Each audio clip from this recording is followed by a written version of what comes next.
now tuned in to the cold, hard truth. Cayman's #1 hard-hitting live podcast show, where we feature some straightforward conversations on political, social, and celebrity news and all things happening in the Cayman Islands and around the world. This show was created to give the people a voice and a means of being involved and informed without any filters. Sometimes it gets crazy, but we always keep it real. We bring you the tea, piping hot, so grab your favorite beverage and join the conversation via WhatsApp at 324-1612. Email tips@caymanmarlroad.com. Now, here's your host, Sandy Hill, broadcasting live from the beautiful Cayman Islands.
Good morning, everyone. How are you guys? Can you hear me loud and clear? We got a new mic set up here. Let me just bring this forward just a little bit. There we go. And thank you so much for all of the folks who are on our WhatsApp news group. Just a reminder, by the way, if you would like to join the WhatsApp news group, simply send us your details, name and phone number via WhatsApp, and we will gladly make contact. Just checking a few messages. So what's happening this morning? Apparently there is an active drug recovery mission happening right now as we speak in the district of West Bay along Northwest Point Road. So, yes, I've gotten some additional footage here. Thank you guys so much for sending this. Let me grab my other phone. Breaking news, as they say, breaking news. So we've gotten some footage. I'm going to show you guys this here in a second. And someone said they can always find drugs, but they can't solve any murders. Well, what I can say about that is maybe we're happy that they find something as opposed to nothing at all. I mean, some of our officers are not the most intelligent or well trained, you know. They do the best they can with what they've got. And I hate to say it, but a lot of them don't have a whole lot. So let me just see the additional footage that has been sent in. We have the helicopter is up, that's for sure.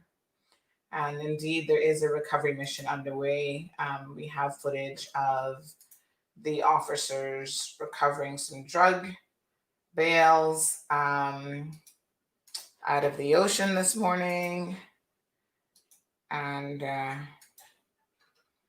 helicopter is assisting with that recovery mission. So I'm just having a look at the additional footage that I was just sent. Oh, yes, I see. This one is pretty good. I'm going to show you guys this one. Oh, wow. It's a lot of drugs. Woo-hoo. We got the money load here in terms of video footage. We're obviously not in the drug business here on CMR, so we don't have that kind of money load. But we've got the news, folks. We bring it to you hot. So let me just give me 1 second here. I'm going to pull up this video. How long is this video? That's 48 seconds. Give me 1 second. This one we can easily load up. Yeah, technology being what it is, video sizes, you know, sometimes we are not able to pull up certain size videos. So there are limitations, but we do have a pretty good one here. So let me just thank this person for the additional video. Yeah, thank you guys so much. Can I just tell you, the reason why CMR is so incredibly successful is because of all of you. I mean, you guys, the second something is happening in the community, you are on it, you are sharing information. And, you know, that's how we know what's happening. A lot of times people jokingly say to me, how can you be in so many places at once? And I'm like, I can't be, but thank God for all of my wonderful news sources that are in all of these different places at the same time, or different times and different locations. And, you know, they bring it to us as and when it's happening. So what can I tell you except that you guys are absolutely awesome. And I appreciate it. So yes, I think it's wonderful that we're able to get you guys the news as it's happening. Good morning, Brandon. Thank you so much for tuning in. Appreciate the love and support. Is that a picture of you? And it almost looks like you and Alden, but I don't think that that's Alden. I think that's somebody else in that photo. I'm trying to look at your profile photo there, Brandon. Good morning, beautiful Morna. Sorry. Thank you so much as well for tuning in to another edition of The Cold Hard Truth. So yesterday, we had a very, very good conversation.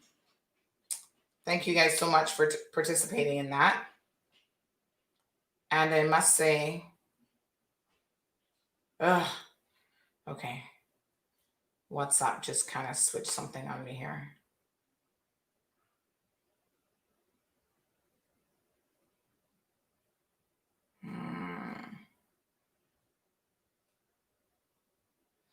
So the WhatsApp number is 324-1612, by the way.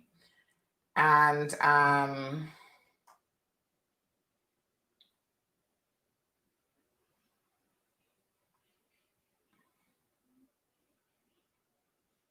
we get all sorts of messages on WhatsApp. That's the best way to reach us, by the way. If you have any breaking news that you wish to share. So I think I need my IT assistant here. I'm not sure what I've just done on WhatsApp, to be honest. But I think I may have switched to WhatsApp Business. So speaking of Tech Thursday today, did you guys know that there's a version of WhatsApp called WhatsApp Business? Well, if you don't know, now you know. And we're going to delve into that. Not today, though, but one of these days we are going to delve into that. Okay, let me just pull this up here. I'm going to copy this link and send it to this location. Okay. Beautiful, beautiful. And I'm going to show you guys what is going on this morning in the beautiful district of West Bay. Is it my imagination, or does West Bay seem to have a lot of activity sometimes?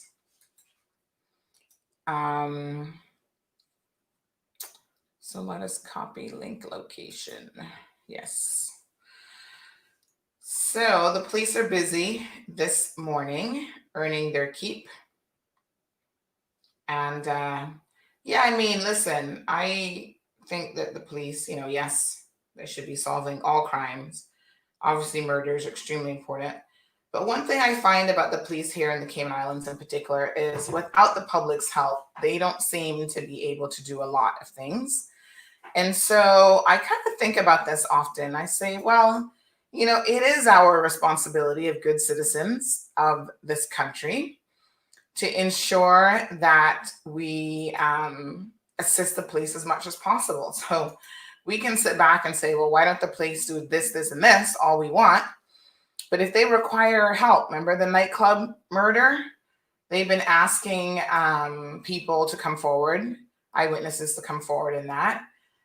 Recently, I was reading about the details of the latest stabbing that we had at Lily's nightclub.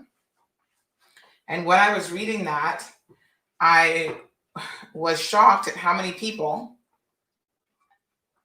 were there witnessing it, and how many people actually, video recorded it as well.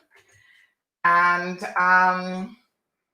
with all of the video footage, the police still need what they call a live witness. So they still need witnesses to come forward and say, this is what I saw.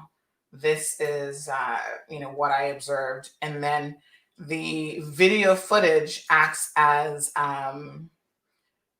what you would call corroborating evidence.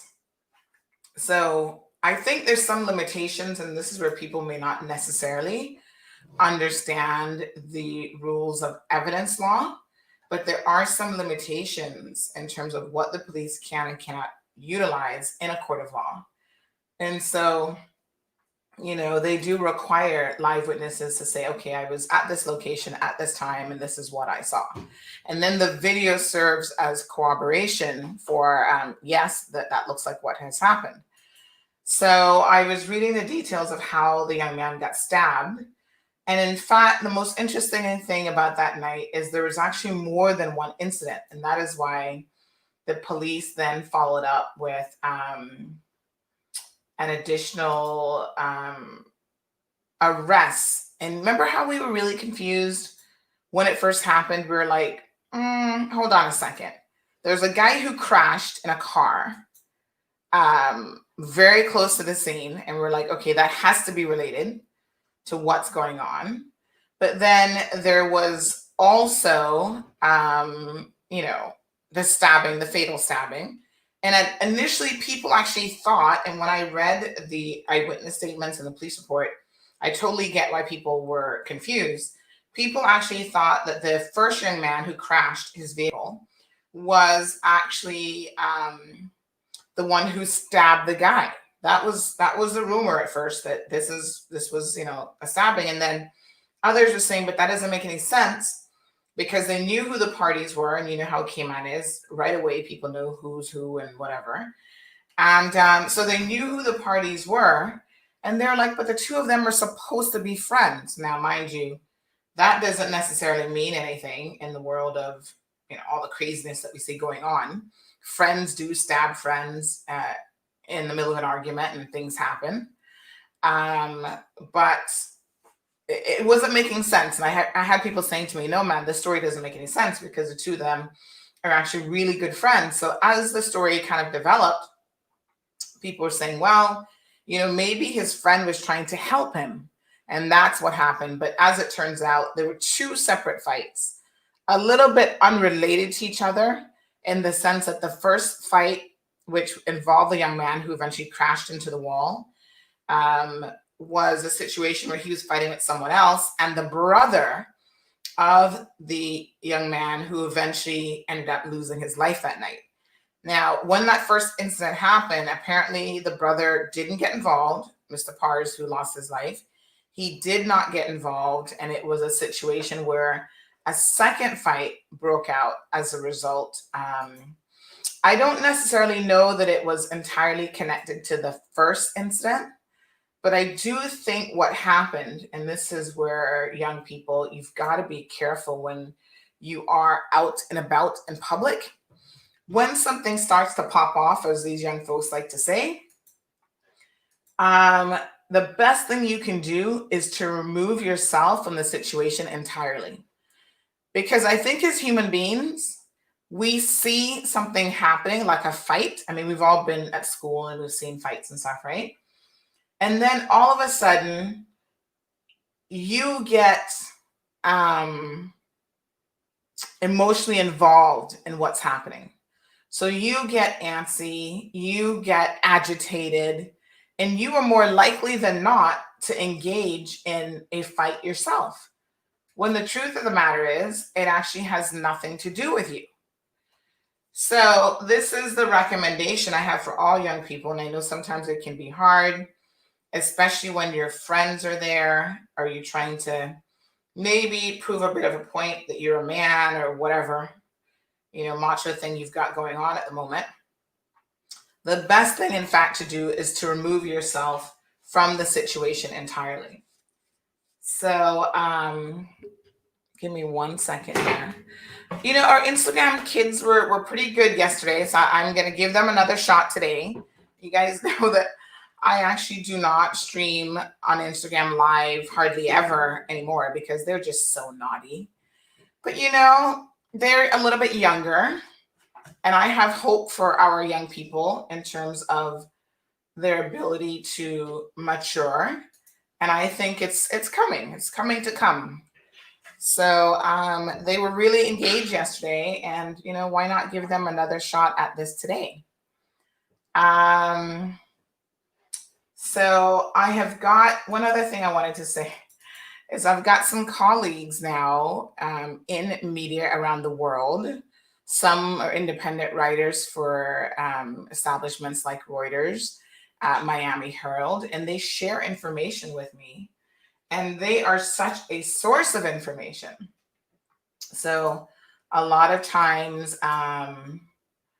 they provide details, and they assist me with doing research, because sometimes doing research overseas, it's a lot easier for them because they're obviously there, and they're able to quickly, access public records in the US and so on. When you're overseas, you find that you're always chasing, like emailing someone and trying to, that's not the right person, and emailing somebody else. And so sometimes it is a little bit of a challenge to do that. And so these absolutely wonderful, resources have presented themselves. One young lady with the Miami Herald, she's very, very resourceful. And I think she just sent me something, actually. Let me just see.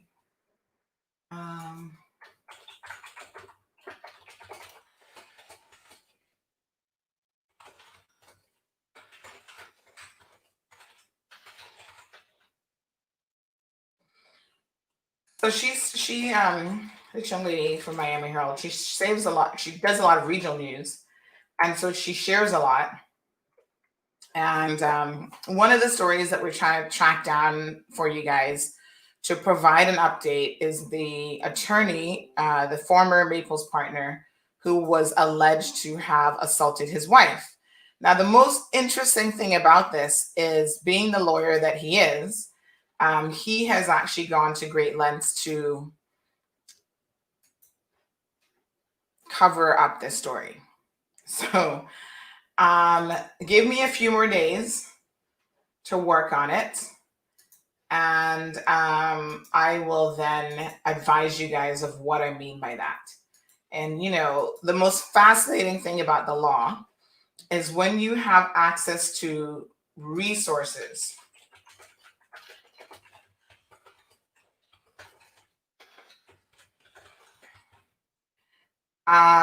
Resources meaning money, meaning information, meaning knowledge even.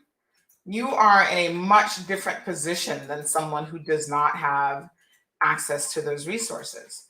And that is why the haves and the have-nots, even in the criminal justice system, there is a clear disparity between the two.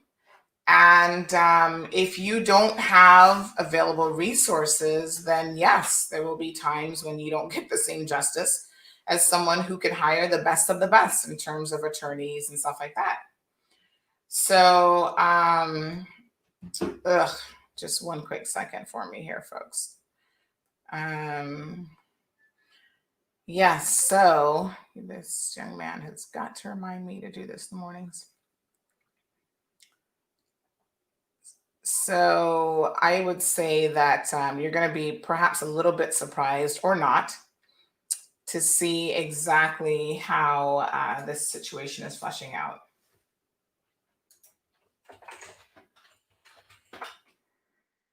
All right, so good morning once again. Let me just see who we've got here. My apologies for preparing to be a little bit all over the place this morning. I just want to pull up some. So this is one of the bails that they've just picked up. Michael, we got a couple of things on the agenda today, so please stay tuned.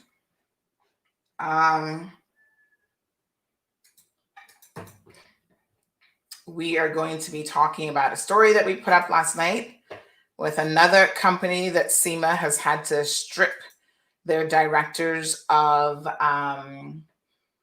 their directorships, or their ability to serve as directors, because they have been up to some really interesting shenanigans. And when we talk about that, I have a few questions about how CIMA operates, because there are times that I'm a little bit confused about this, to be honest. So we have video footage of the police pulling the bales of drugs this morning out of the ocean. So those are actually in the story. So I would invite you to, I'll share the link here, to just go to the story and have a look at those. So yeah, that's kind of what's breaking and popping off this morning. A big, well, I don't know how big it's going to be in the end, but a drug bust, let's put it that way, because we never know exactly how much they have actually recovered until a bit later on. So it looks like some recovery of some drugs. And so we will continue to update you all on that story as it develops. So I'm sure probably by this afternoon, the police will provide us with some sort of update. So again, if you're just joining the program, there was a drug bust this morning. I doubt they have anyone. It looks like a situation where the bales are in the water. Maybe the canoe got away or the guys got away, but they are recovering the actual drugs out of the ocean. So that is happening. Someone just replied and said, sooner or later, they will have to legalize weed. I don't think that has anything to do with what is happening here. Because, whether they legalize weed or not, this importation of drugs for the purposes of trying to make money off of it probably doesn't change a whole lot. Like having legal dispensaries available is one thing, but even legal dispensaries have limits. Like I can't just walk into a legal dispensary and be like, okay, I want to buy, I don't know, 50 kilos of drugs. I mean, you buy enough for personal usage. And you need to have things like, you know, in Colorado or California, there is a certain amount that you're allowed for personal usage, but that doesn't mean that you can import bales of, you know, cocaine or marijuana or whatever onto our shores. So I don't know that that addresses, like every time there's a drug bust, I hear this argument that, oh, we need to legalize weed. I'm like, okay, but what you're talking about, which is the importation and the trafficking of drugs, isn't what you're going to be legalizing. So you're going to legalize marijuana for personal usage. You're not going to be legalizing, you know, the wholesale of drugs. So, you know, it is what it is. And I think people are a little bit misguided about what it means when we talk about the legalization of marijuana. So we're not going to be allowing. Speaking of this, did you guys see the story in Jamaican news where they had a young child actually smoking? I don't know if it was a cigarette or what, but they actually had the young child smoking and apparently drinking, a toddler, and the authorities are looking for the parents of that child. I mean, I don't know what parents think it's funny to allow a toddler to drink and smoke, but that's not funny at all. You know, children are so incredibly, they're resilient on the one hand. Like somebody was saying to me the other day, you know, new parents are always fearful that, oh my God, if I have a baby, I'm going to do something that's going to kill the baby. Well, most parents don't, because babies are pretty resilient. You know, even coming out, we've seen instances where some babies have been dropped coming out of their moms and they somehow manage to survive a drop. So there are times that babies are very, very resilient. However, good morning, Brandon Ramsey on YouTube. However, babies are not injury proof. So when you do stupid things, like you have a baby smoking, right? Their lungs are not even as resilient to environmental factors, like perhaps their adult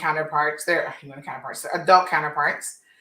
So, you know, it's stupid to make a child drink and smoke. You know, there are cancers that we all know come directly as a result of you being a smoker.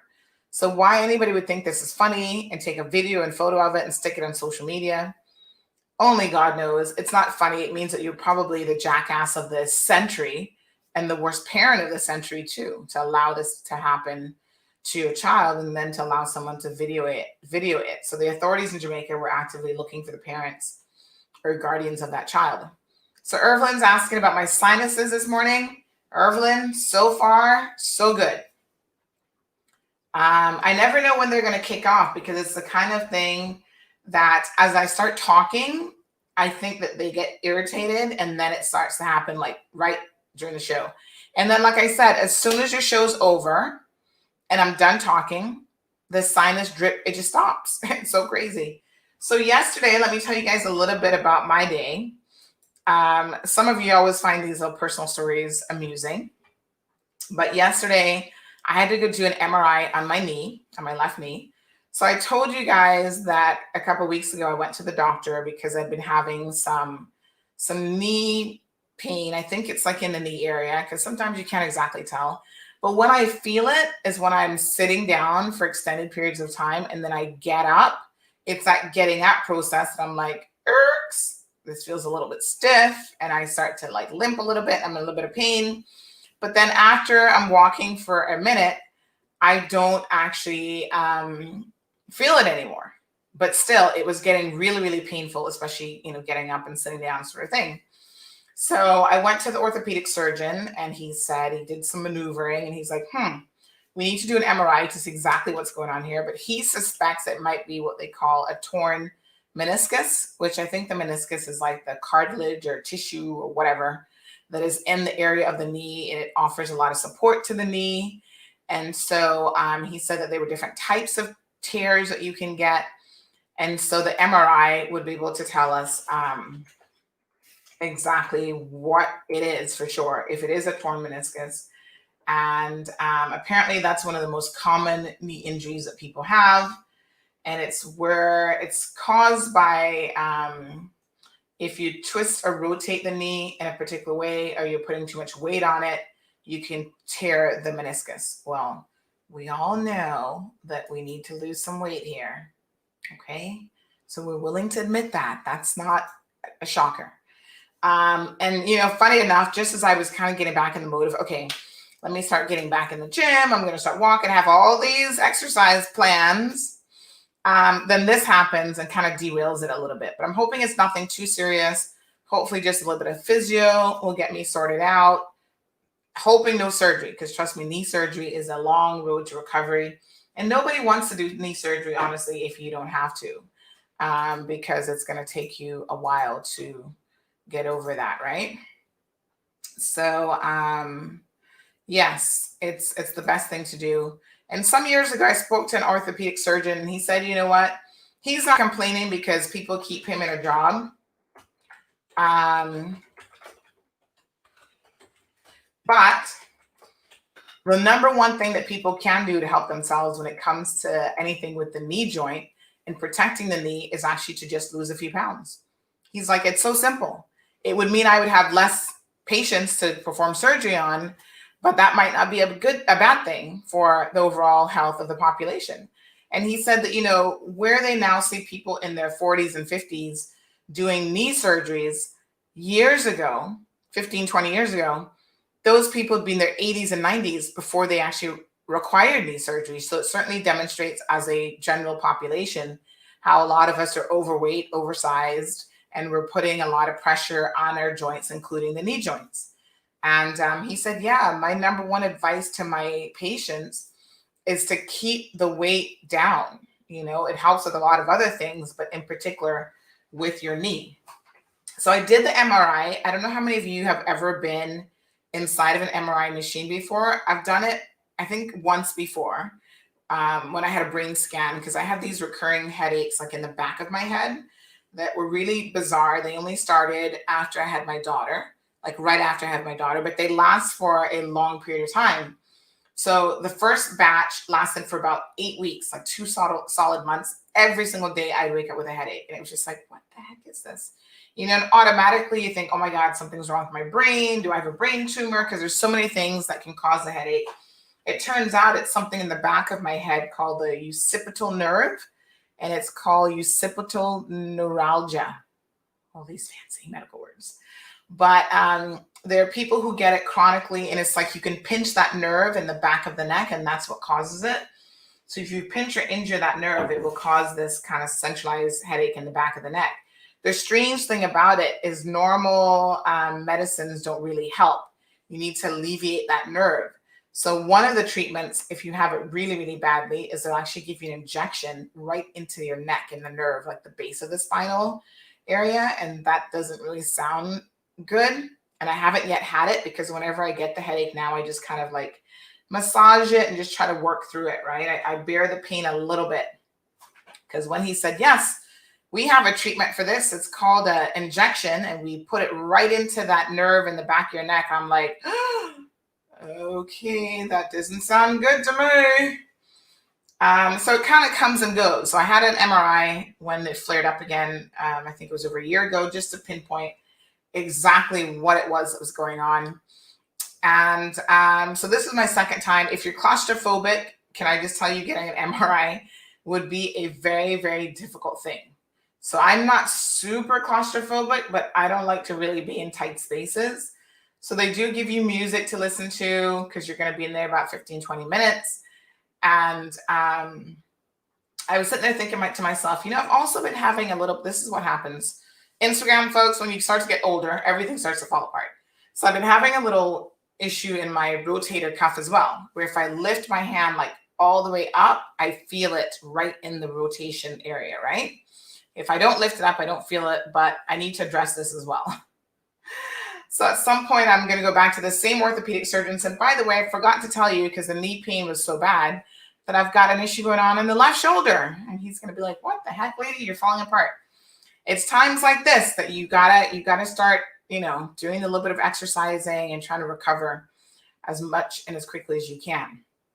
Gabrielle has said that the helicopter's been up since 7:10. Yes, it's related to that drug bust that we were just telling you guys about. So Instagram, folks, I see a few of you are tuned in. You can go on the website and view the video there.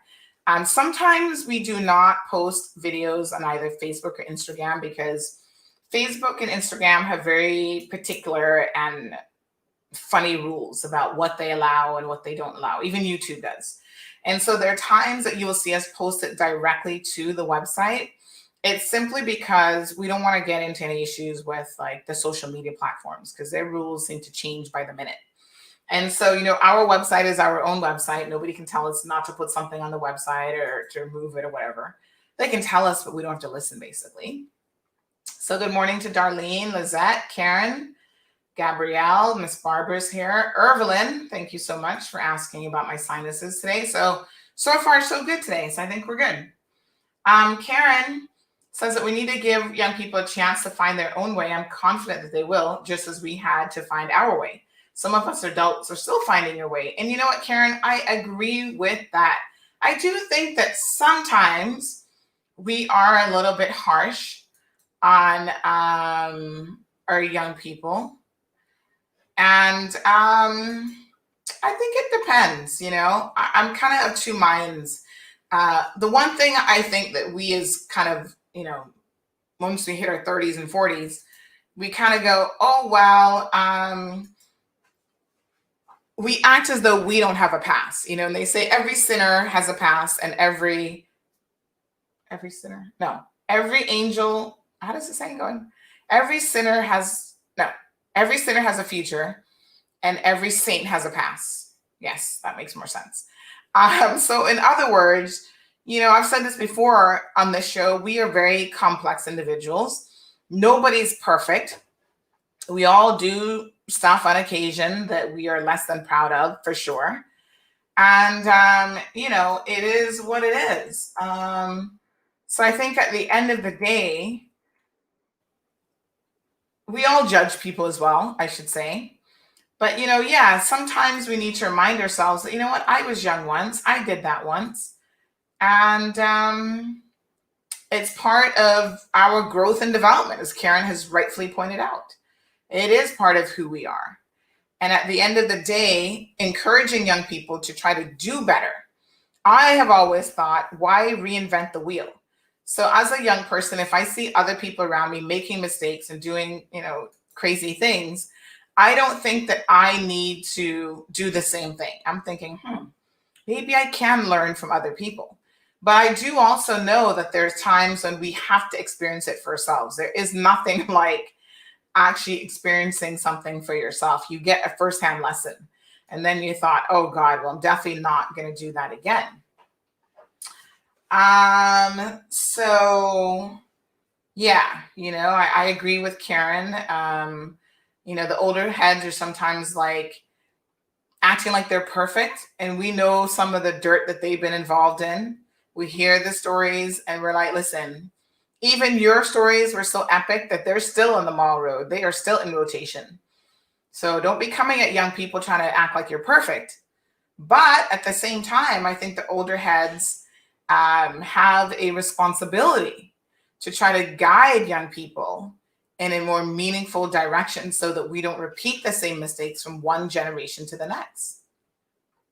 So a big shout out to, I don't know how to pronounce some of these IG names. Put your Instagram, folks, if you want to shout out, put your actual name in the comment section. So I see one here that says, I don't know if it's supposed to be Cheyenne. I see Malik 357 is on. So 3892. King is there listening. Johnny. So yeah, send me your proper name. Sun, Sand, and Sea Breeze. That one's an easy one. has just joined us as well. So we'll give you a quick wave, sunshine, and sea breeze. Atlas is asking about the suicide story. He wants to know what the latest is on that. Was it a false alarm? Well, what ended up happening, Atlas, is the young man was actually, they caught him in time to prevent the actual suicide. And so I'm always very cautious about suicide stories from the perspective that suicides tend to happen in clusters, and we know this for a fact. And there was a time that media would not even report that someone had died by suicide because they were afraid that it would somehow trigger other people who were contemplating suicide. And so, like most things, I think that we don't necessarily have to hide the information or hide from it, but we do have to probably be a little bit cautious on how we handle it. So the person, they were able to prevent the death of the individual. It was an attempted suicide is what it ended up being. And the young man, hoping, is getting some much needed mental health assistance. I had people DMing me on WhatsApp and other places asking to identify the person, and we would not identify an attempted suicide victim at all. So we do know who the person is. We do have a name, and I do know that it was kind of in somewhat wide circulation on WhatsApp, but that is not information that I would personally share with anyone. So when we were getting the requests for who the person was, we didn't really want to engage in that dialogue any longer. But what I can say, Atlas, is the person is still alive.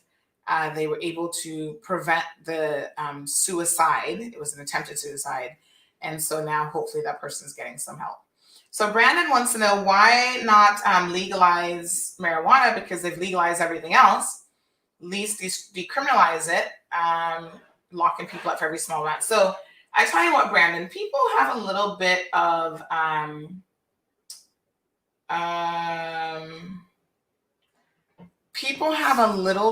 of a misconception about how this works, right?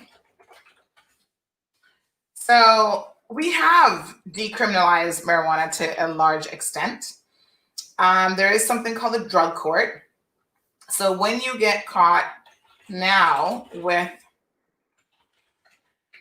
marijuana, if it's like a stick of it or whatever, they don't just automatically throw you in jail and throw away the key. They actually do a lot in terms of trying to work with you to make sure that it's still illegal. So it's not like they're going to be like, oh, you can continue smoking, you're going to be okay. The judges the magistrates make it very, very clear. It's illegal. You're going to be put in drug court rule. You will be tested, et cetera, et cetera. However, you're not going to lose your liberty over being caught with a spliff in your hand anymore. And people keep saying that over and over again. And that is actually not accurate information. So I do think that here in CMR, we have a responsibility to,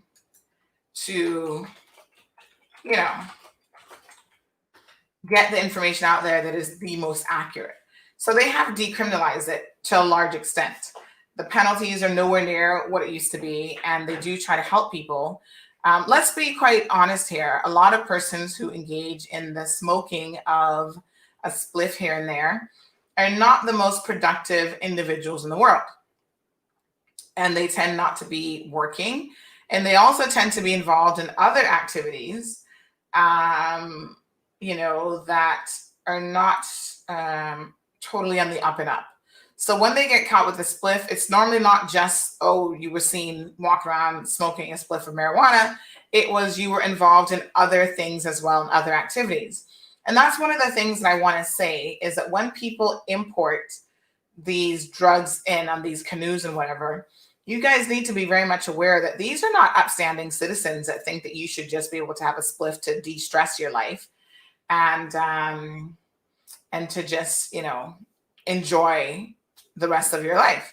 No, in fact, this is a situation where they are criminals and they are bringing in other things. They are bringing in guns that end up getting on our streets and killing people in this country. That's a fact. So a lot of these canoe boats, if they can get cocaine, they're bringing in cocaine. If they can get marijuana, then I guess they'll bring in whatever they can get. The eventual point of distribution may not even always be the Cayman Islands. It's possible that they could be a transport. We're often a transport point to other places in the world. So Instagram is saying what happened this morning regarding the helicopter. So if you're tuning in late, folks, it was a drug situation. So we do have the story up on the CMR webpage. We've got several videos and photos. Air operations recovering drug bales in West Bay is basically what it is. So it looks like it's quite a few packages based on the videos that I have seen so far that we have up. There's a female officer who was actually getting into the, someone just sent me a message saying she should win a medal because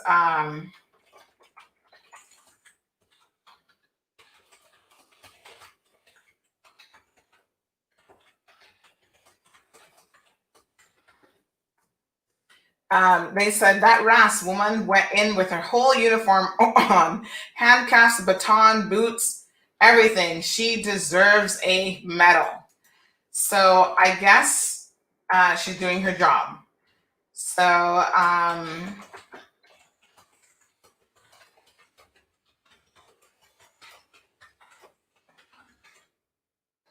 yes, I doubt she'll get a medal, but she's definitely going above and beyond this morning to grab those drugs. Because, yeah, you know, young people get a hold of that and it will be in wide circulation. So Darlene is saying that she thinks that that story was in the US. This is I don't know if that's the same story because this one was actually in Jamaica. I'll put the link here. YouTube did take the link down, I saw. But apparently the children's advocate person in Jamaica were looking for this child. So they believed that this was in Jamaica. So I don't know if it's the same story, Miss Darlene. Good morning, Miss Sue. Thank you so much. Yes, I don't think that that's funny when parents do that sort of thing. Hi, Louie, tuned in on YouTube today. Thank you so much. I don't know what to say sometimes about parents. I mean, parents can just be so stupid. The stuff that they expose themselves to. Sue says that she has to get sedated to do an MRI. Oh, wow.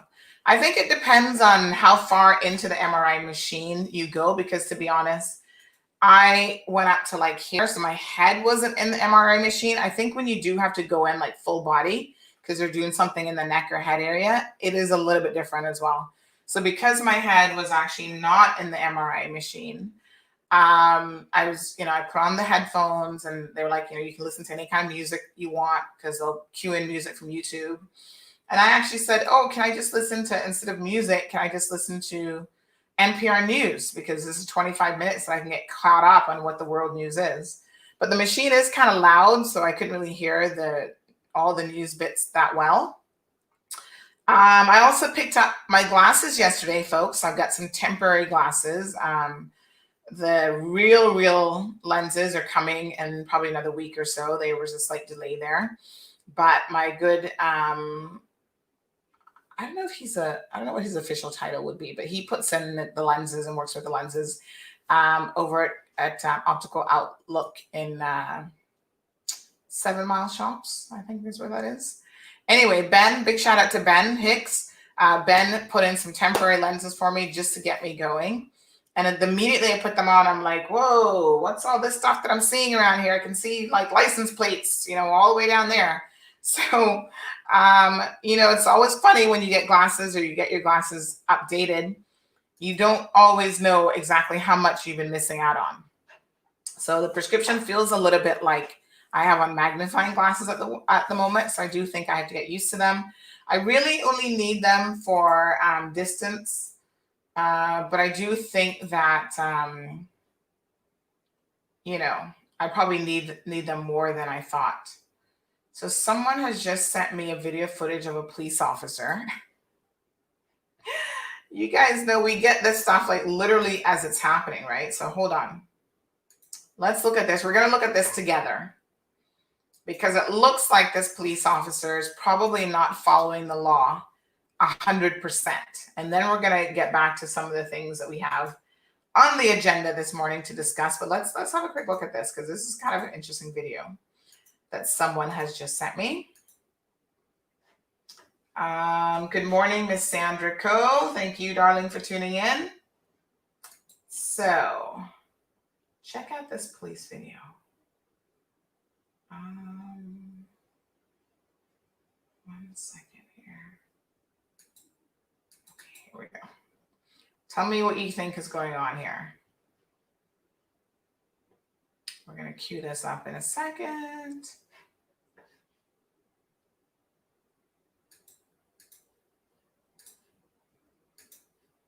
All right, check this out, folks. It's difficult to stuff. But whenever you have a conversation, you always have to give both sides enough time to digest the realities of things. And if you talk about things in the heat of the moment, you'll never get a good conversation. You have to digest the facts and digest the realities of what is transpiring. And that is what was missed, not the outcome or the ending result. And that's why I was so upset about how the government went about this. And then, What do you guys think there? Does that look like police business, or that looks like him running into a friend and hailing him up and saying, hey, how you doing this morning? It's so good to see you. And people are like, what the heck is going on here? Sorry, Instagram folks, I'm forgetting that you can't actually see that video, but we'll post it up so that you guys can have a look. So Brandon is going to weigh in on this. Brandon seems to know the dude. He said, man, they need to take him off the road. He's always doing that. Oh, okay. That's not a good thing. So, yeah. Dragging his feet.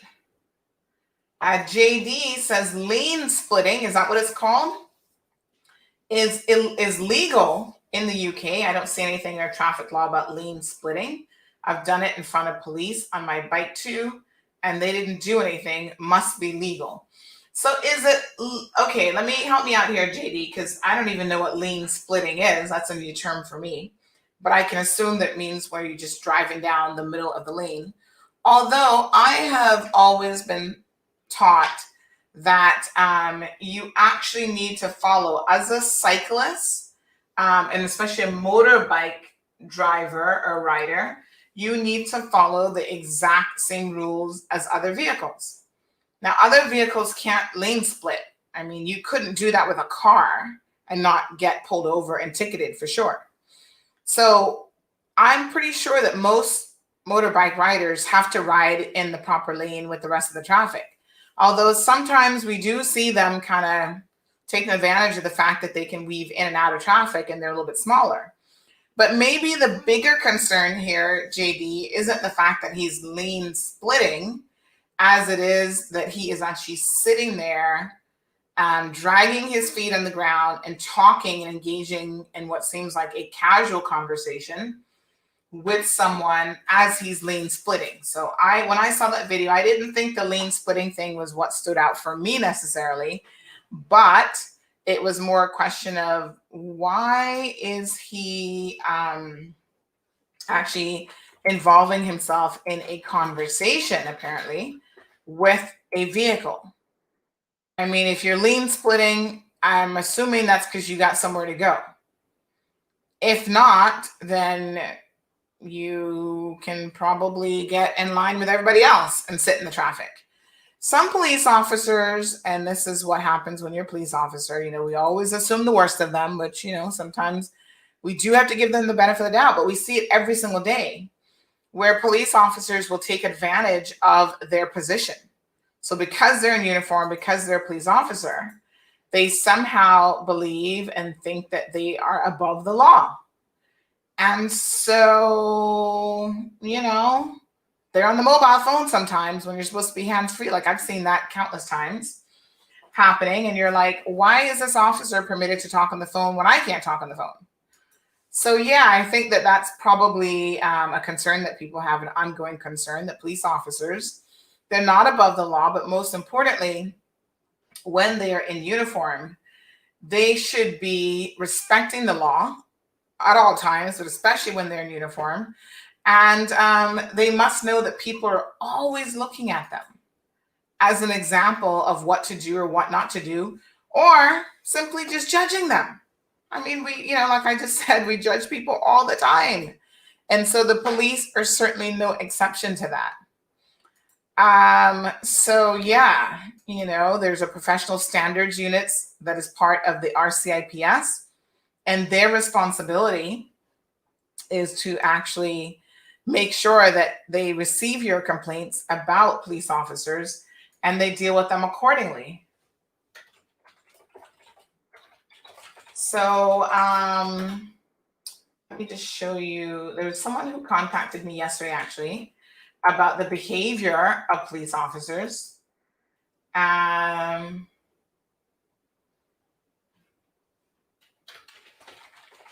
They said that 3 female officers made a complaint on 2 policemen and a civilian. The police then turned around and harassed them, and they're not getting any justice. Why is this allowed to happen?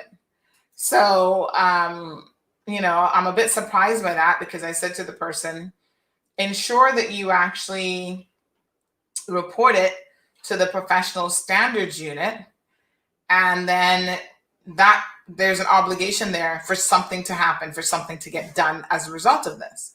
And so the police do have some sort of oversight. I think it's internal. And there was some talk years ago that there should have been an external oversight option. But, they do answer to people. So the police are not above the law, and they don't get to just do whatever it is that they want to do. So, So JD, I'm assuming you're a bike rider. So he says that he splits all the time. Thank you so much, Marcia. Marcia says, good morning, Sandra. It's always a blessing to see and hear your voice. God bless you. Thank you, my dear. I really appreciate that. God bless you as well. And she's sending some blessings to everyone who's tuned in. So let's talk a little bit about this story that we did where CIMA stripped these directors. So this is kind of one of those stories that made me scratch my head a little bit. So these guys, one thing I noticed with white collar criminals, and I think this is probably true of all criminals, but they seem to have a very extensive history of being allowed to get away with things before they are actually held accountable for their actions. So shockingly enough, these 2 guys of Miami, they're in their 50s now, and they have been at what appears to be shenanigans for at least 15 years. And they probably started way before that.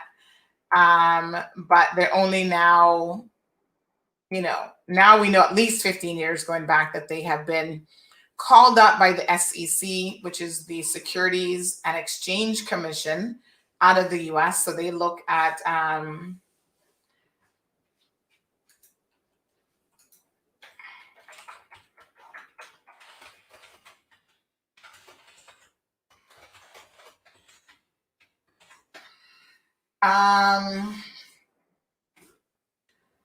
so they were called up by the Securities and Exchange Commission 15 years ago for being involved in some sort of fraud.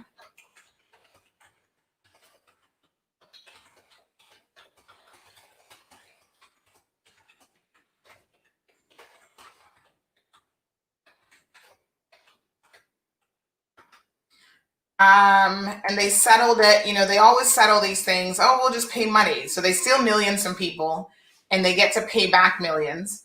They don't normally face any jail time, to be honest. It depends on what it is that they're doing. But I think oftentimes their ability to pay back millions only means that they're going to go out there and take advantage of other people again to get the millions to then pay it back. And I mean, it's crazy, but listen to this. So his name is, there's 2 guys. Jorge Eduardo Falcon, he's 53, of Pinecrest, Florida. And then there's Leandro Cornele of Coral Gables, Florida. And they've now been removed as directors of a company, an exempt company called Premier Assurance Group, SPC Limited. We're going to call it PAG for short, by the Cayman Islands Monetary Authority. So CIMA issued a notice yesterday removing them from their positions, largely because the SEC is taking action against them yet again. Now, what is incredibly crazy and amazing about this is that the SEC, this isn't the first SEC action, like I've said. And in fact, the SEC did something about these guys back in 2005. Now, when I read that, they had to pay out, they were alleged to have been involved in some big time scam, and they had to pay out, I think they agreed to settle with, let me just get the figures here. They were, 2005, the SEC brought charges against them about institutional investors such as the Guatemalan security and military pension had been defrauded by these people. Over 3,400 persons were alleged to have been victims. And basically they failed to, this is what the SEC said at the time, they failed to disclose to investors that their entire investment program was a sham designed to enrich themselves and their agents. And they each made at least $15 million. And so this one guy, Cornedi, settled the complaint by agreeing to pay $11.2 million, but without admitting or denying the allegations. So when this sort of thing is allowed to happen, so when you don't admit to the allegations, I find that this happens all the time with white collar criminals, criminals that deal with investment schemes and money and finance. So he pays back $11.2 million. He was enriched by at least $15 million, probably more than that. Yeah, he's probably thinking, listen, I still got $6 million out of the scam. That isn't a bad paycheck. So let's just move on to the next scam. And apparently that is precisely what has happened here. And so that was in 2005. They did not get a license from the Cayman Islands Monetary Authority until 2014, I believe it was. So I'm wondering, how do we, 2012, my apologies. How do we issue them a license in July of 2012? Seeing that they had been shut down in another 2005 scam for defrauding more than 3,700 investors of $127 million. So, when I said individually they might have been enriched each $15 million, the overall size of the scam, 3,400 plus investors, $127 million, folks. None of us will ever see that kind of money for the most part. And then they set up shop and they are able to do it all over again. So they've set up another company in the Cayman Islands called Premier Assurance Group, which they claim is an insurance company that offers health and life insurance to people. So previously they had bank accounts frozen, assets frozen, and still they're able to come to the Cayman Islands and set up shop, folks. Good morning, Yolande. Is that how we pronounce your name? Well, I know how to pronounce the last name. Hill. There you go. So,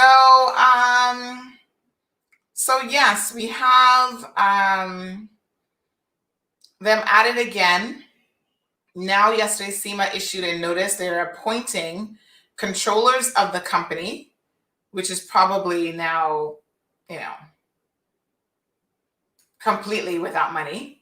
But they're going to appoint KPMG, some controllers from KPMG, pursuant to the insurance law, which I guess will help them see if the company actually has any assets. So CIMA has said that these directors are not fit and proper to hold the position of director. But if they had been paying attention to the SEC actions against them, there was another action in 2019, another financial enforcement action where the SEC said that they failed to disclose, this was another scam basically, where they failed to disclose that they had a conflict of interest in a company. So here's what they did. The pair were working with the same PAG company that's registered here in the Cayman Islands, and they own it 50-50. So they're now taking funds from that company and investing it in another company. It's called Silverback Capital Partners LLC, right? So they were investing up to 25% of the money in that entity. And that was used to finance third-party investments in Florida real estate. So both men own and control Silverback, and they stood to profit directly from whatever profit Silverback may have gotten in the real estate-backed loans. But they also owned PAG, which is a company, an insurance company that provides insurance and investment services. So the fact that they did not disclose to the, investors, creditors, whoever, they were just lying basically about their involvement in Silverback Capital Partners, and allowing money to go from PAG to Silverback to get these loans, that is against the law. They also obtained personal loans of over $6 million, which Silverback borrowed from PAG. So this SEC said that since the respondents did not disclose their conflicts and get client consent to the conflicted transactions, they violated a particular section of the Advisors Act. So, in the US, they've got all sorts of laws that you got to follow. So they have agreed to a cease and desist order, and now they're going to pay millions of dollars. So one person is going to pay $2.7 million plus interest of over $200,000. The next guy is going to pay $4.3 million and interest of over $400,000. And then in addition to that, they'll each pay a penalty, a civil penalty of $100,000 to the SEC. They were also, believe it or not, making their way around the Caribbean. So when we did some digging, we were able to find that they were actually in Jamaica. Yolanda, thank you so much, Yolanda. Yeah, so they were actually in Jamaica, claiming that they were going to be setting up shop. This is in 2017. They're in Jamaica and offering services. So in February of 2017, they launched 2 international healthcare products in Jamaica called Carib Care and Carib Care Plus, promising to provide Jamaicans with quote unquote worldwide protection that gives you peace of mind. Now, the interesting thing is they had the peace here spelled wrong, but because it was a quote, I kept it as what it was. They had it peace, like P-I-E-C-E, and not P-E-A-C-E, which is the kind of peace you should be getting. But with these guys, you're probably not really getting peace of mind anyway. So they claim that Jamaicans would be able to tap into health coverage anywhere around the globe with access to medical facilities in over 200 countries through the most recognized provider networks available. And they even had some sort of affiliation with Lloyd's of London. So of course they were using that for marketing purposes to say, oh, look, we are now able to get coverage from Lloyd's of London. And of course, once people throw around Lloyd's London name, that's like the biggest insurance person in the world or company in the world. And they have had an extensive history. And what I find with scammers, it is always important for them to associate with legitimate individuals. So they do it all the time. Some of the most famous scammers here in Cayman, they often name drop. So the second they, meet you, oh, well, I know so-and-so. So they like to name drop politicians as though that's going to be meaningful and impactful. Maybe in exterior circles outside of the Cayman Islands that carry some weight. Oh, well, I know the premier of the Cayman Islands. Oh, yeah, I sit down and drink with him all the time. Whether that's true or not, they're going to name drop like that to try to gain people's confidence and trust. Because the only way you can get people to part with their hard-earned money is if they trust you. And some people are too trusting, like people who are involved in this commitment circle right now. They're too trusting because they think that they're going to make a big buck. Funny enough, I got a voice note about that I want to share with you guys about how they were cussing me and carrying on about, oh, you know, we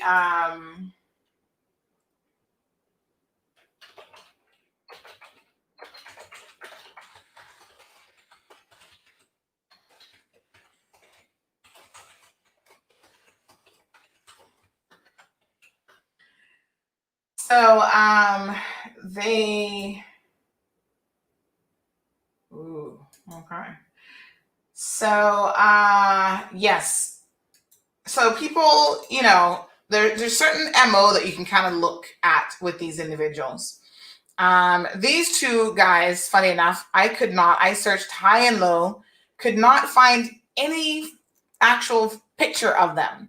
So even their LinkedIn accounts, they now have moved on to another company called Best Capital LLC.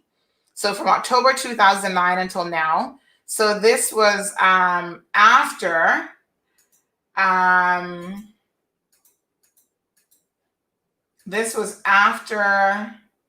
oh, this is interesting. Sorry.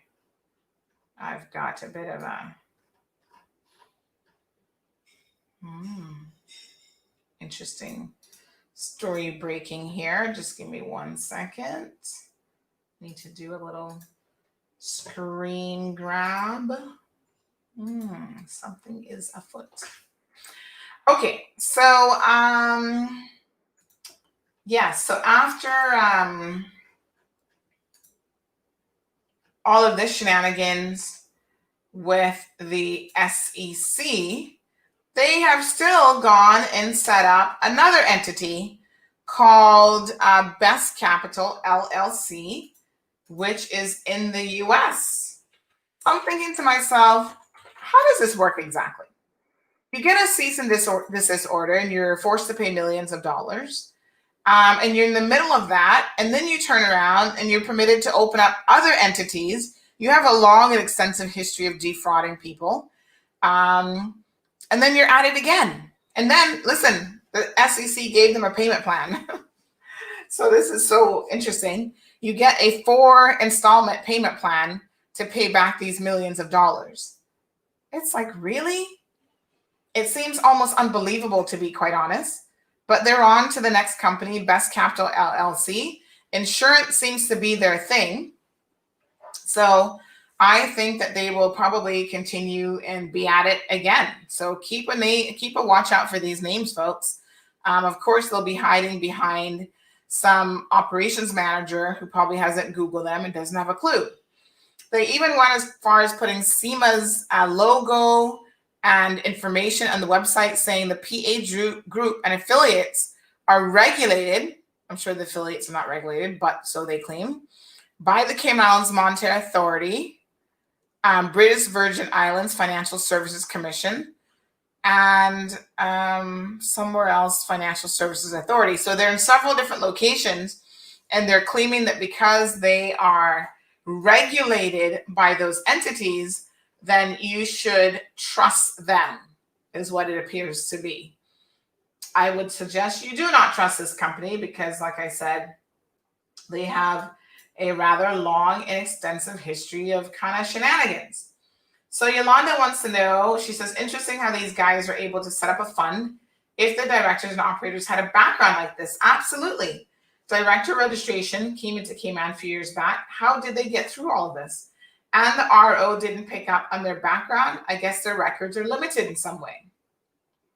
Well, I don't know why they're limited, because the Google searches are there for everyone.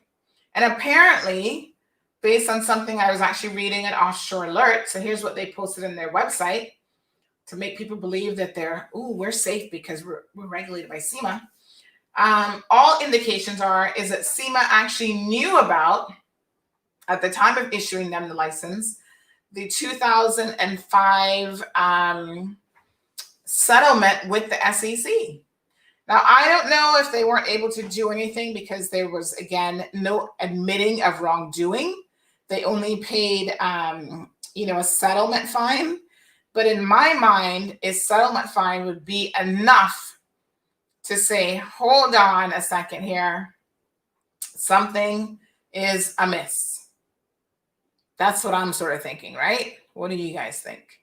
So the other thing that I was wondering, and I hope somebody can answer this question for me, how is it that the SEC always gets these guys, they get their guys, and they make them pay fines into the millions of dollars? Have you ever heard of CIMA having anyone pay a fine? Why is that? Like, I'm always curious. Like, CIMA will be like, okay, we're going to remove you as director, blah, blah, blah, and force, your company into liquidation. By the time they're forced into liquidation, they're usually not liquid anyway. In other words, they have no money. So CIMA never gets money from these guys, which means our public purse never gets any money. Why is that? It's always the Americans who levy these heavy fines against them, millions of dollars. So these guys are going to pay $100,000 each in the civil complaint to the SEC. And they're also going to each pay a combined about $7 million in disgorgement and prejudgment interest. And here we are in the Cayman Islands getting no money. I'm just kind of wondering why.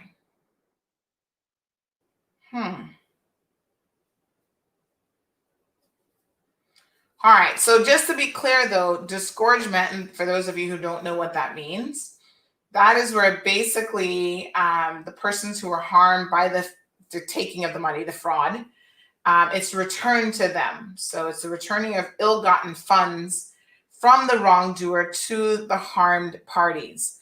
So they're actually making them pay that back to whatever parties would have been put at a disadvantage in PAG.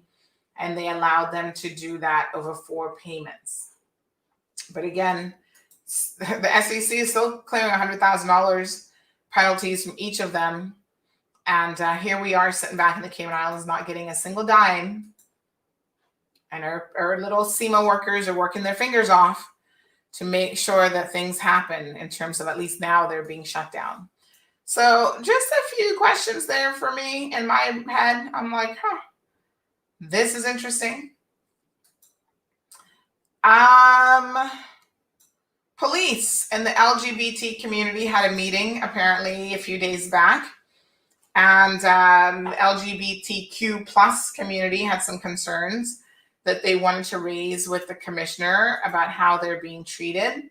So in other words, if they contact the police about any concerns, not just the WhatsApp messages that have been widely in circulation, but anything generally speaking, they say that they feel like the police officers are not taking their comments or their complaints seriously.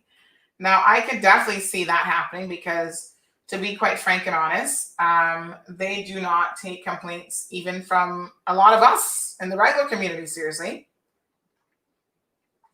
And what we find ends up happening is that you're only as sensitive as your training or your exposure or your upbringing. And so a lot of the officers on the RCIPS are Caribbean officers. Let's just be quite frank and honest here. And they do not always care about anything to do with LGBT community, or they may have prejudices of their own that, impact their ability to do a professional job. So I had a grandmother contact me yesterday about how a 30-something-year-old man was having relations with her 15-year-old child. Not her child, but her grandchild. And when they reported it to the police, she said the police did not take the report seriously. And she feels like that's because a lot of these police officers don't see anything wrong with a 35-year-old man talking to a 15-year-old child or engaging in sexual activity with that child. Well, that's against the law.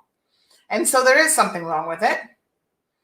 And anytime that happens, the matter needs to be reported to the police. And if you're reporting it to the police and the police are actually not doing anything about it, then, that's not good. And that needs to be reported to their superiors. But we know for a fact that officers here dropped the ball on more than one occasion, because that is precisely why the MASH unit had to be set up. So remember, now the MASH unit is a unit that is dedicated to addressing, in particular, child abuse cases and those types of concerns with children. And it's a multi-agency unit. And the reason why it was set up was because the courts kept getting all these cases that they were losing. The DPP was losing because the police were doing an absolutely horrible job of, investigating, putting the evidence together, and all of these things. So it's unfortunate, but this is precisely, what was happening. And so the government thought, right, let's put together the MASH unit where everyone is in sort of a cohesive conversation. We have different agencies working together. They have like a contact person. So the police has one person that's like an integral part of the MASH unit. He heads up the MASH unit. And there are other persons from like DCFS, that's kind of family services, social services, and who else is in the MASH unit? I can't remember who else is in the MASH unit, but they brought all these agencies together in hopes that they can now get it right. Even with that happening, I'm still hearing complaints about the initial point of contact with the police officers and how these things are being handled. So we have to continue to agitate for change, because our children in particular are the ones who are always at risk for being victimized. And my gosh, if we cannot protect our children, then what is left? Like, honestly, they are the most innocent among us. So, so what else is going on? Like I said yesterday, we had a very interesting conversation. The conversation continued even after the show was over. So a lot of persons reached out to us in the legal fraternity saying that they were so happy that this was brought to the forefront and that we were able to have this initial discussion. Now, the discussion isn't over, folks. This is just the tip of the iceberg. So we will be continuing the discussion. And, there's so many individuals that are afraid to come forward. People who are in the legal fraternity, they try to get their PPC. They're trying to get a start, and they know that if they dare to speak out, they will be blacklisted and they will get nowhere. But at some point, I think you really just have to make the decision that it is better to speak out and let the truth be told and agitate for change, as opposed to sitting back and letting people take advantage of you, because that's exactly what is going to be happening. So we shall see kind of what happens there. We hope to have hopefully some lawyers come on the program and share their experiences with us. And we will certainly continue to have this conversation and keep you guys updated. So good morning to Lolita. Miss Sue, thank you so much for the top. I pulled it out of the back of the closet today, something a little bit different. Now on Thursdays, sometimes we touch on technology, like what's happening in the tech world. So we are always interested in technology, and there is a lot that has been going on. As you guys know, TikTok, which is a Chinese-owned company, they're trying to get some American companies to bid or to purchase TikTok, because President Trump has said he will shut them down otherwise. So President Trump has some very interesting thoughts about certain things and approaches to certain things as well. That's super, super interesting. Apple had their annual event, I think it was last week, which they normally do. And that is always interesting. I saw that my iPhone had an update. So my iPhone 11 had an update that was forced through on me a couple of days ago. And to be honest, usually I'm okay with the updates. Like, I'm not a person that has a big issue with them at all. And there's quite a few changes, like font changes and how your calls are displayed when they come into the screen now. Even when you make a call, it looks a little bit different. So, it'll take a little bit of getting used to. So that's iOS 14. And the headline in the news on that is that iOS 14 is building on a fundamentally different future for software. So here's an article that says iOS 14 is not neutral. It will privilege certain types of apps, deprioritize others, and therefore impact what kinds of apps will be successful and which are more likely to fail. Well, this is what the former head of Google's iOS app is saying. So very, very interesting. So they're saying that this is if you've seen The Social Dilemma on Netflix, iOS 14 imperative will ring a bell because it's a new mobile operating system that Apple has just pushed through. And they're going to be focusing on certain apps that I guess are award-winning. So very, very interesting thoughts. The layout is different, to be honest.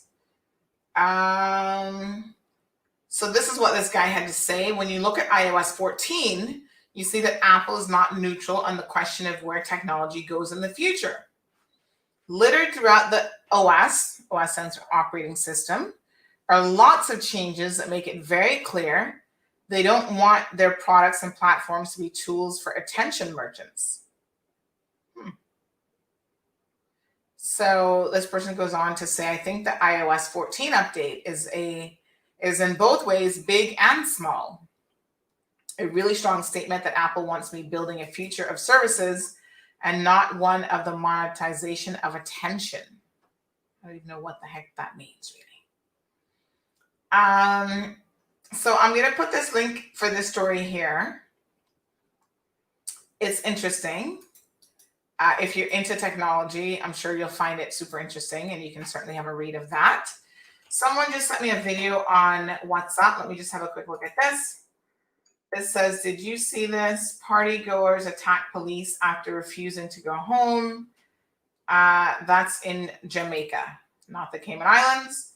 So I will forward that to our regional correspondent for her to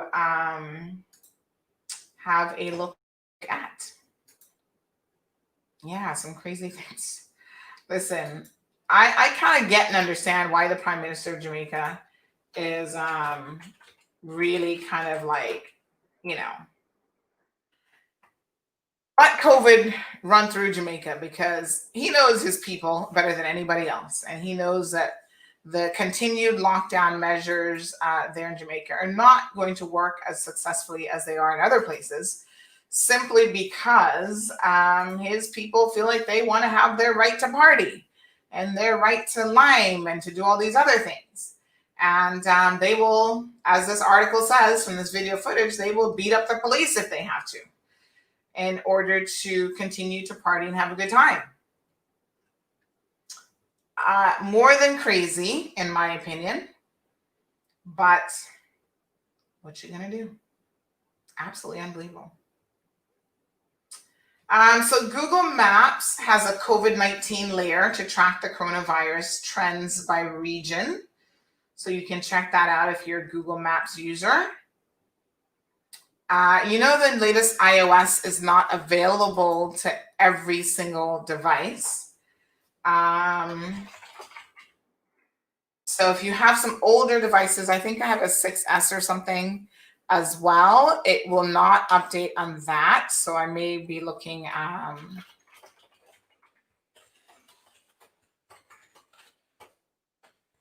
so maybe looking at maybe upgrading that phone.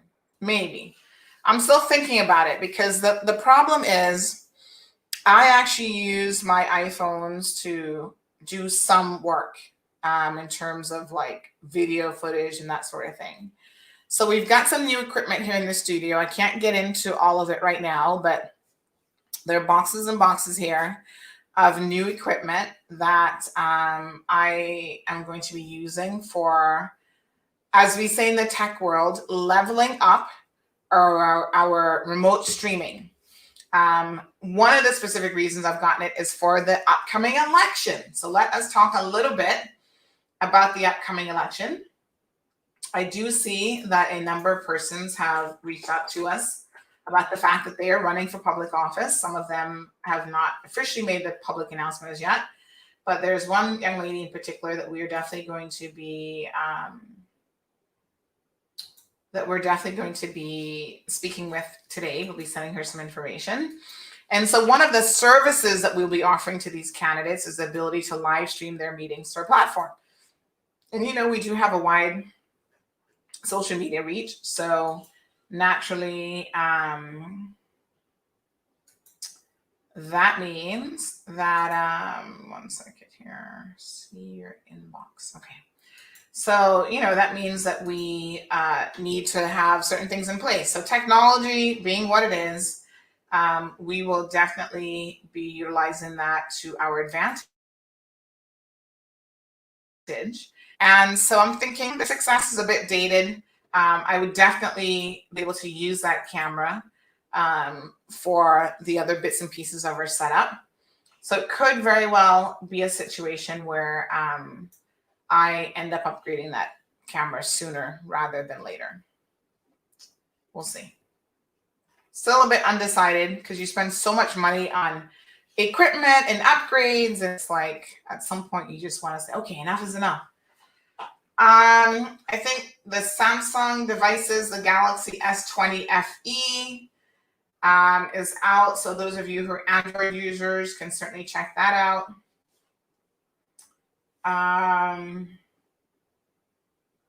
Anyone who's in the gaming world, there are a couple things going on there. So TikTok has apparently some sort of competition. Oh no, I'm sorry. So Instagram's TikTok clone, Reels. So Reels, I've never even heard of Reels, is trying to give, that's owned by Instagram, which as you guys know, is a big player in the social media market. They're trying to give TikTok a little bit of competition with a product called Reels, which I have never even heard of. It's just amazing how quickly these products can come on the market and in this day and age make a substantial impact almost immediately. So we're keeping an eye on a few things. If you're an Amazon Prime person, October 13th is Amazon Prime Day. So that tends to have a lot of deals that you want to keep your eyes on. Here's some good news for Microsoft Office users. Starting next year, you're going to be able to use Microsoft Office without a subscription. Wow, what exactly does that mean? We'll look into that a little bit deeper and post that on the website under a tech section, so make sure you stay tuned.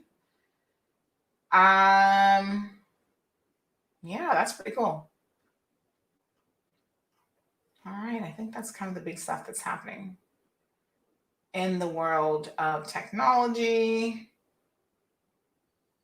And anything breaking, we will certainly let you guys know.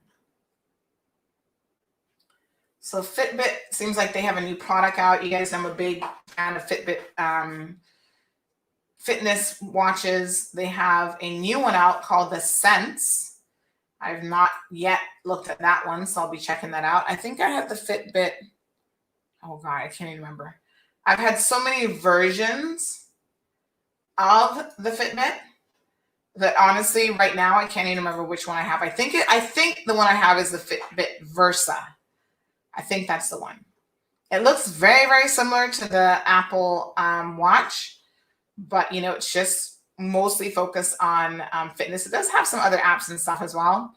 I don't use any of those other apps, so when you start getting into paying $500-$600 for a fitness watch, I'm like, for me, that doesn't make a whole lot of sense because I'm using it for the heartbeat, the steps, the stairs, the fitness part.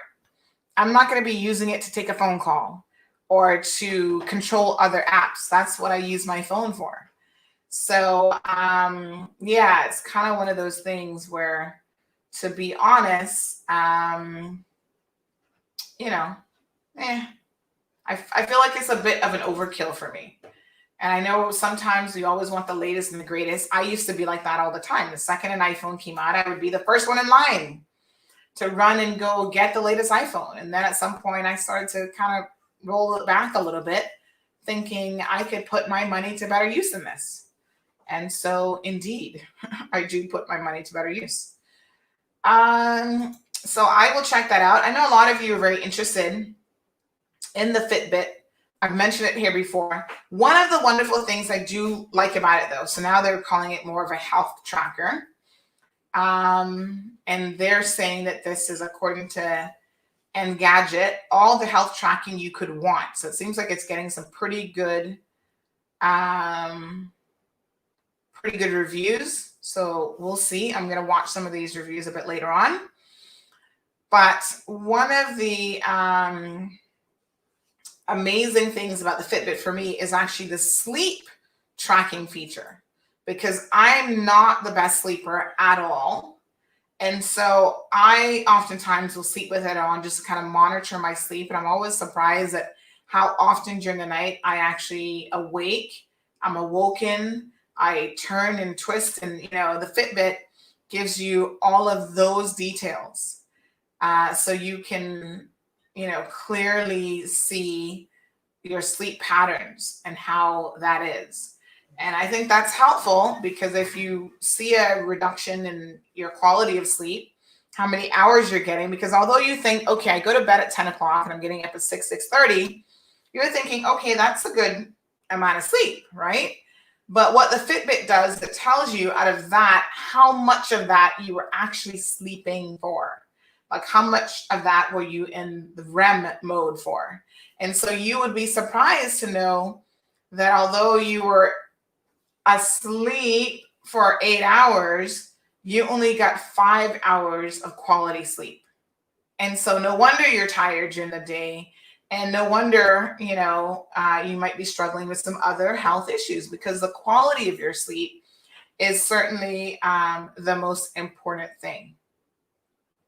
So, that's incredibly important. So tomorrow is Friday. Yay. Let's have a discussion tomorrow. I see a lot of Caymanians always talking about wanting to move overseas because of the cost of living. And they think that the grass is always greener on the other side, and they're very, very interested in making the move. So I saw a young lady talking about how she could get a 6,500 square foot house in Dubai, of all places, inclusive of a maid, for what she's paying here in the Cayman Islands for rent, on a structure that is a fraction of that size. Now, I'm no expert on Dubai for sure, but I think everything has its pluses and negatives. And so one of the things about the Cayman Islands is, especially as a woman, you do enjoy certain freedoms that I would think in a country like Dubai you may not have. And you have to be very, very much aware of what is happening in those countries, where you are, what you're wearing, what you're saying, and sometimes even what you're thinking. So yeah.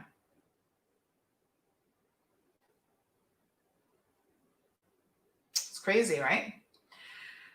We've not done a Facebook poll in a while, and I was just having a look here at a pop-up memory from 2008 on today's date. So 2 years ago, we were doing a poll about someone videotaping an assault there in that same Strand Plaza. Boy, that Strand Plaza, since Lily's is open, has really been getting a lot of attention. That has been going on for a number of years. So super interesting that continues to happen. So yeah, I wonder, I think we need to stick up a poll because we haven't done a poll recently. What are you guys interested in doing a poll on? I guess would be the next logical question. Court news. There was a trial that was very interesting that was supposed to start this week. It was postponed until November. And it involves a company that is being alleged to have lied to immigration about whether or not it came in and applied for a job. Now, this is interesting because to the best of my recollection, I have never heard of that charge. So this may be the first that a company has been charged for that particular offense. And we will be bringing you that story because it is incredibly super interesting. Yes. So big shout out to all of the chefs, wannabe chefs in the conversation this morning. Showing up on my feed. I'm not cooking as much. You guys know I love to cook. I'm a foodie. I love to eat, and I also love to cook. And so showing up on my Facebook memories this morning was a little bit of a memory about food. So this was from a couple years ago when I was throwing down and having some nice dessert. And I'm going to show you guys a picture of this because this is so much fun. Someone's asking about a press conference. Let me try to find out.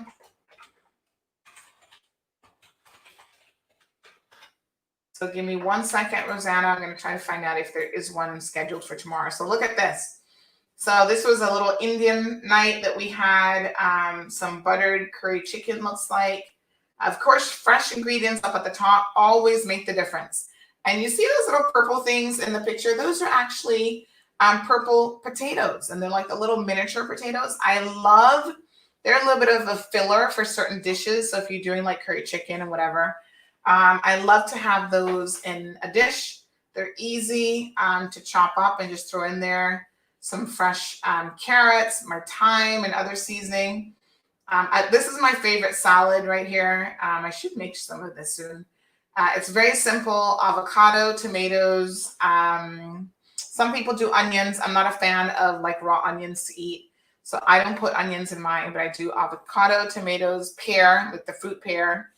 And then cheese, but I do jalapeno cheese for a little bit of a kick.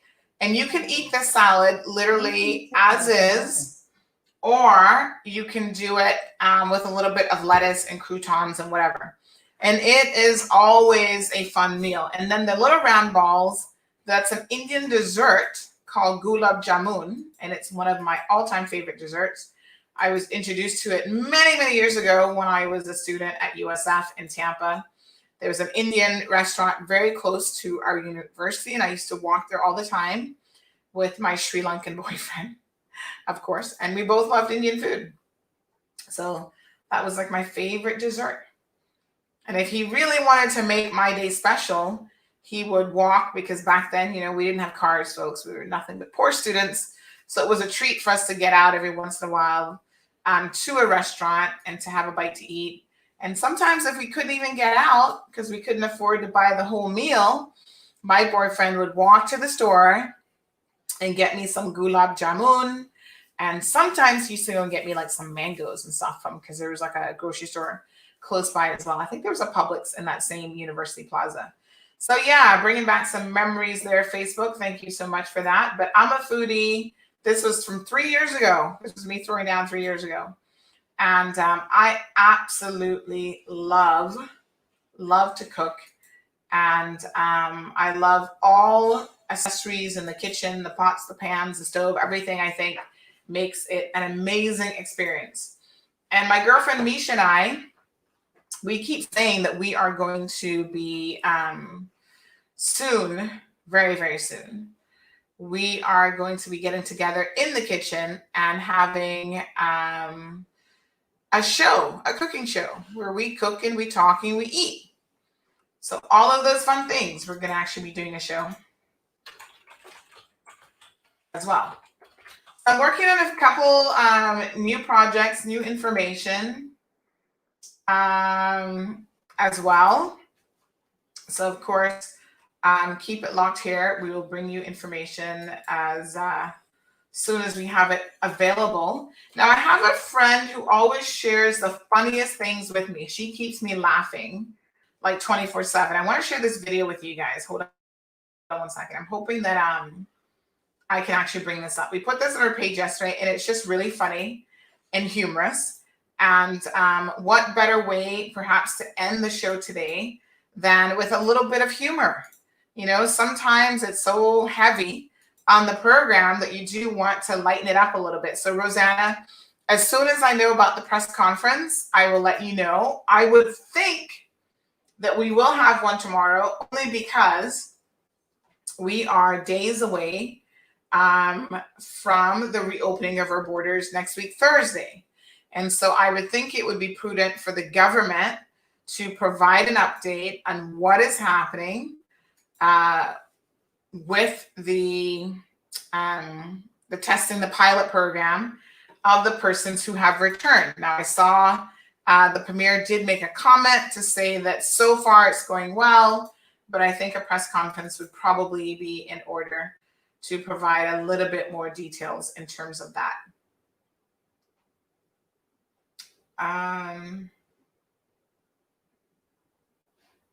So let me just show you guys a super funny video. It's still loading up.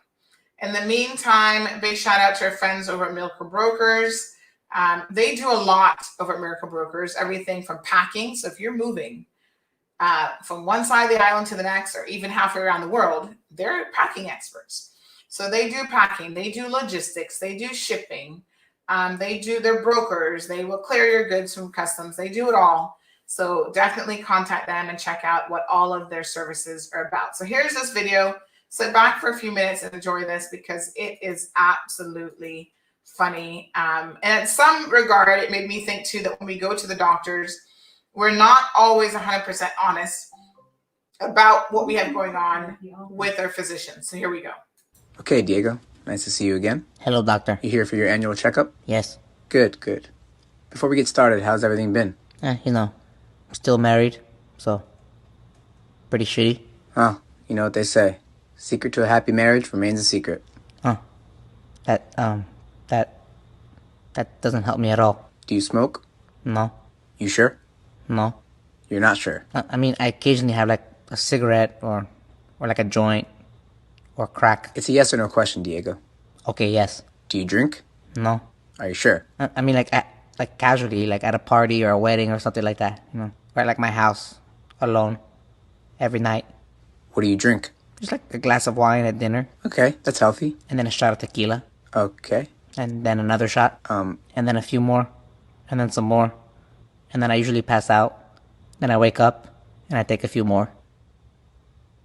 So the answer is yes. Yeah, I drink. Do you take any drugs? No. Are you sure? I mean, like, occasionally I'll smoke a little weed here and there. Like, I'll do a little blow at a party. Some shrooms. Nothing crazy. Yes or no? Yes, I take drugs. Any prescription pills or over-the-counter medicine? No. You sure? I mean, like, I take, like, Advil, Motrin, Tylenol, stuff like that. How often? Every time my wife talks to me. Why? Because I know it's going to give me a headache. So the answer is yes. Yes. Diego, are you a stressed person? Me? No, not at all. How's your wife? Okay, I'm stressed. You engaging in sexual activity? No. You sure? I mean, like, occasionally, like, on our anniversary, stuff like that. And this activity is with your wife?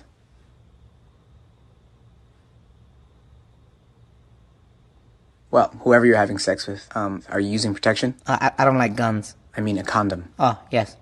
Are you sure? I mean, there are exceptions. How many exceptions? I can't remember. Why can't you remember? Because I drink. Why do you drink? Because I'm stressed. And what do you do when you're stressed? Prescription drugs. And what causes the stress? My wife. Well, Diego, if it isn't obvious already, I'd say the source of the problem is pretty apparent. Yeah, I know. I agree. Obviously, the biggest problem in your life is... That I don't drink enough. What? What?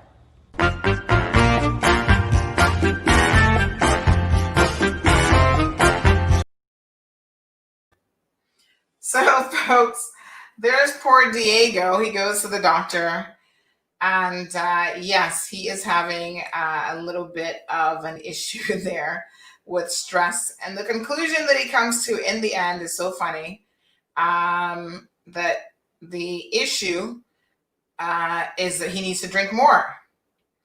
And the doctor is like, what? No, that's not what I was going to say. Clearly, he has said everything goes back to the wife. He's stressed out because of the wife. So maybe that is where he needs to have some resolution. But that is so incredibly funny. And I thought that that would be a good place to kind of end the show today. Folks, thank you guys so much for tuning in. Rosanna, no responses yet on the question of the press conference.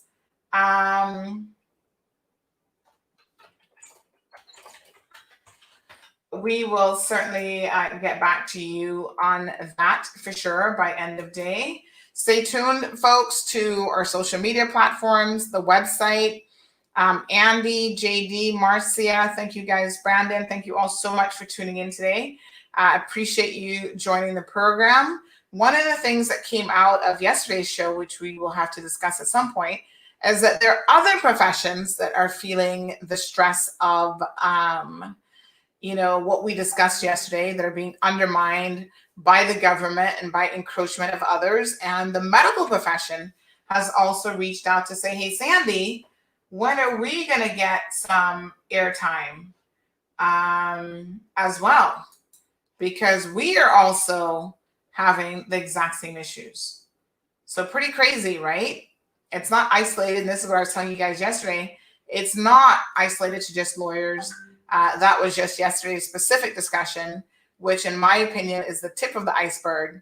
And we will continue to have the dialogue and the discussion. So Evelyn, thank you, my darling, for tuning in so much. Yolanda, you guys have a beautiful day. And today is Thursday. So remember, on Thursday, we also have an evening show at 7 o'clock. And I went to bed. Well, I kind of took a nap before going to bed. So I felt like I went to bed super early. But I still ended up staying up until like midnight after that. So maybe that wasn't such a good idea. But tonight, I am planning to go to bed at least by 10:30. Let's aim for that.